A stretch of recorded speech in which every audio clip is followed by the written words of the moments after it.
انا مش فاهم خالص يا بابل. هم عاوزين باب خروج؟ هم عاوزين مغامرات؟ هم عاوزين ايه بالظبط؟ انا بعمل كل ده اصلا كل يوم. هم ممكن يكونوا عاوزين يسيبوني. مستحيل يا كين، مستحيل يحصل. انا بعمل لهم مغامرات جميلة جدا. انا بخرج من المكتب ده مخصوص عشانهم، وفي الاخر بيكرهوا كل الحاجات اللي بعملها دي. ده انا حتى بخلي الشخصيات الجانبية اكنهم شخصيات حقيقية وبرضه بيكرهوا الحاجة دي. هما ممكن يكونوا يا بابل بيكرهوني مثلا؟ طب وليه يكرهوك بدم هم يكرهوك بدم؟ انا معمول عشان كده، دي شغلانتي. يمكن انت بتقدرش تعمل شغلانتك دي. ده مش معقول. انا بعمل كل ده عشانهم. هما مش عارفين اني بحاول. انت كل الوقت ده بتحاول على الفاضي. اخرس. لا، انا اقدر اصلح المشكله دي. اقدر اصلح اي مشكله. المشكله دي سهله جدا. دي عباره عن لغز كبير لازم احله. عبيط عبيط اسكتوا.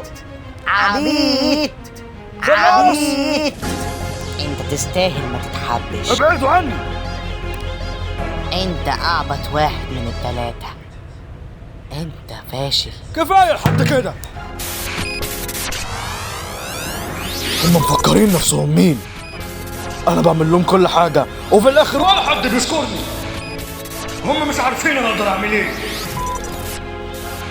البني ادمين دول انانيين، ما بيفكروش الا في نفسيهم. انا مش هخليهم يتحولوا ولا يسيبوني. مش هسيبهم. انا احسن منهم. انا الاقوى. انا اذكى منهم. انا المأمور.